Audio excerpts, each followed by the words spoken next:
Every club. Every day. The Global Sports Podcast Network. Welcome to part 2, because technical issues, that's all I'm saying. But it's fine, because it came kind of well, because we just finished the first part anyway, where we've been bigging up my boy Murphy. We were moving on to, and which we will now move on to, the more finer points of the game. And what I was going to bring up is our intensity. It's our identity, and we've got it back. It's amazing to see the lads back on form, the high pressing game that we all know they love to play, they can play, and they played so brilliantly again yesterday. Something I had touched on earlier was the third goal, for example, was perfect. Example of our identity, wasn't it? Or sorry, our intensity. Bruno was up the backside of whatever defender that was, I don't know, to the point where the pressure just gave the ball straight to Isaac. Isaac does what he does best, got it in the goal, 3-0, fantastic.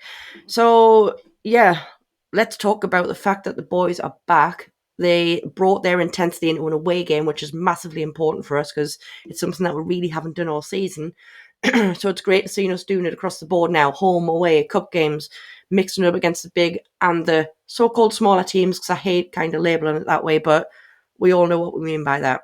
So yeah, Ian, I'll cut to you first. Give me some of your best moments or your comments, I suppose, on the identity, or intensity, that is. Well, I think what's been most annoying when we haven't been playing according to our intensity identity is that we know that they can. We are very suspicious that they're just holding back for some reason. Is it because on the smaller teams they can't be asked? I don't know. We didn't do that in the season that we finished fourth. It started coming into the game this time last year, I think. Maybe there was too many changes in the team with all of the injuries that we had.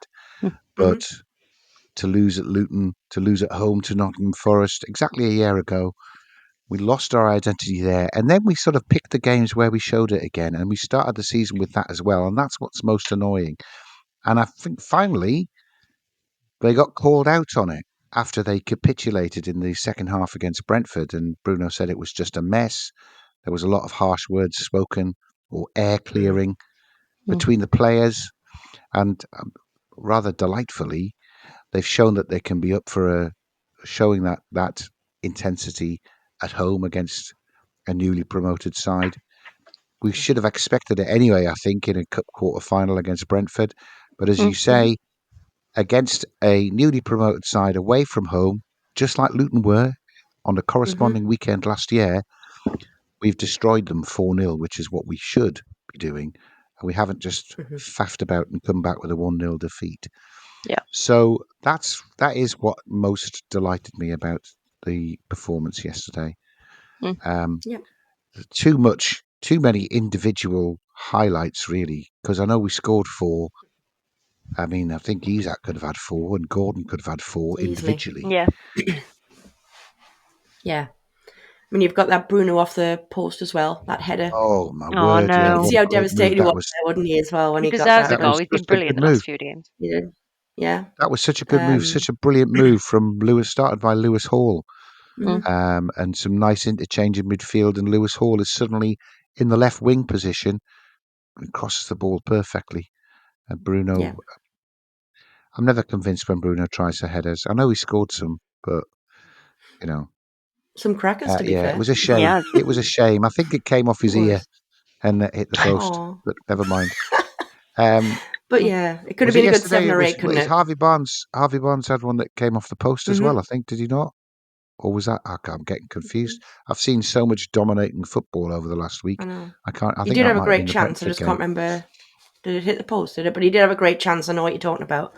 But yeah, it could have been a good 7 or 8-0 thrashing, and it wouldn't have been over flattering for us either. It would have been very much, well, yeah, they deserved it. And you know, I haven't heard anyone from Ipswich's side, by the way, come out and say that we didn't deserve anything but an absolute whopping of a game. So fair play to them as well. There's been no like ridiculous excuses that sometimes you see from managers as well, and you too tend to do that, or see that, sorry, from the so-called bigger teams. They can't accept defeat.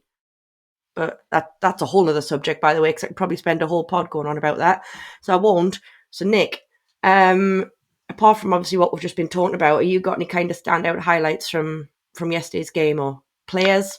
Anything like that, I Mine's suppose? is more Eddie Howe focused, to be honest, because I know obviously really it's down to the 11 that are on the pitch at the time and the game we're playing, but I do think it's important that we just take a minute just to focus probably on the fact that before Leicester, Brentford, Ipswich, and a few games before that, Eddie was having a bit of a rough time with some critics. I was having a bit of a rough ride. So I do feel like it's only fair to probably bring to light the fact that how well he seems to have got the players back in the dressing room, their heads back on, back in it. And it now almost looks like these players are playing like they've played together for, 10 years, because there was a point where I think me and Ian said it. They were looking like they didn't know how to play together. Couldn't string a pass in some games, which was a little bit concerning. Probably the Brentford game before the cup game, I mean, we just didn't look great at all. So I do think it's only fair that we sort of spend a minute just to talk about Eddie, how he's sort of come out of a bit of a rough patch and sort of compliment the smooth that we seem to be having, because that is tough to do, to turn around a dressing room like he has. So it was a massive test for him, sort of the last 3-4 games. And he seems to be keeping those critics quiet, which is good. So it's nice to see us with a bit of consistency, nice to see us with a bit of, like you say, intensity as our identity. Look like the players want to be on the pitch, and there was far too many players yesterday that done everything they should and more. I think all of them did. And also, I'm probably Dubravka's biggest critic, by the way. There's something about him that I'm not too keen on, but what I will say is every time he's asked to step up, he steps up. Yes. We all know Pope hasn't got the best footwork, but Martin Dubravka, over the last sort of couple of games, his footwork's a lot better than Pope. So I just wanted to sort of give him a shout out, because I do feel like when he's asked to step up and step in, he does a job. I love that you've done that, I'll be honest, because probably the one thing I'd say about Dubravka yesterday that I noticed, I did miss some of the game because I went on a bottomless brunch, but from what I saw of it, and all the copious amounts of highlights, I feel like I've seen the whole game anyway. Dubravka was always criticised for not coming out his goal, very much just sticking within his 6-yard box and just being like almost like there's a fence around him and he can't go out, but there was a few moments where he did kind of push right out and he was going right to the edge of his 18-yard box, and he made a great save. I mean, they didn't have too much, so it wasn't a massive threat, I suppose, but there was that one that he did kind of come almost right out the edge and he put his whole body kind of on the line and blocked that guy from taking the shot as such. So no, it's nice to see him do that, because that's like outside of his kind of, let's call it a normal skill set, because we've always kind of slated him for it. Whereas, we slate Pope's feet, he was always slated for just not commanding his box very well. And 100%. I thought he commanded his box really well. Simple as me that. I think on that note, what we'll do is we'll finish up on this part. We've obviously got a few more things we need to say about this game. But if you can now give me what will be the second to add, please. No problem.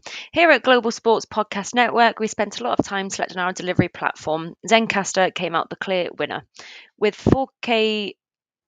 Is this the wrong advert, guys? You wanted to be doing the Global Sports Podcast Network, Nicola. Do you remember the one cut you this. chose?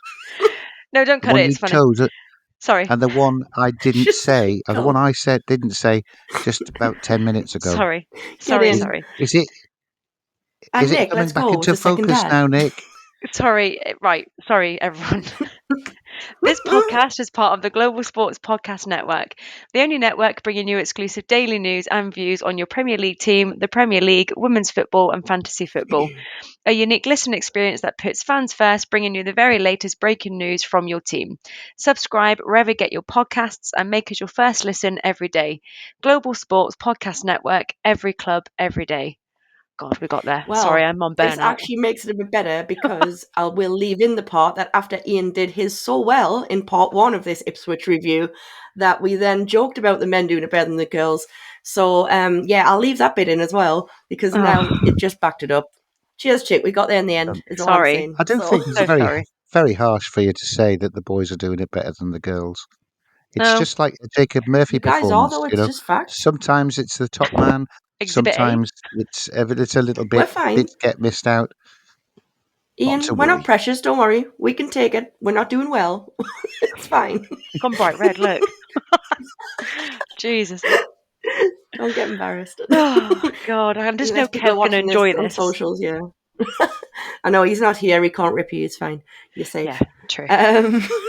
Right, we'll move on. Right, let's go. Yes, let's go.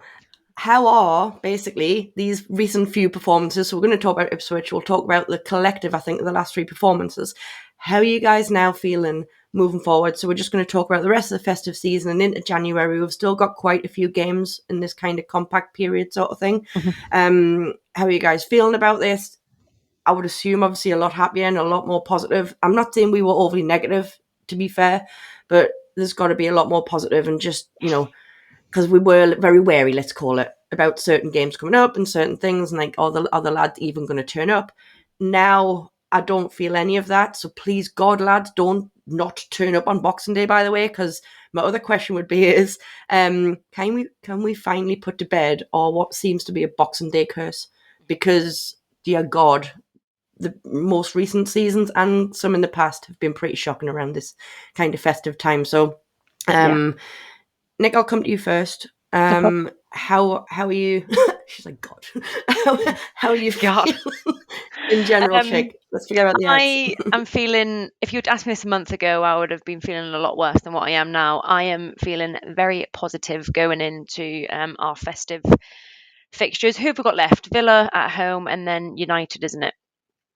Manu, yeah. Man U on the Away. 30th. They are 2 games that we can absolutely go and win and take the full 6 points. Particularly United. There is absolutely no reason why we can't.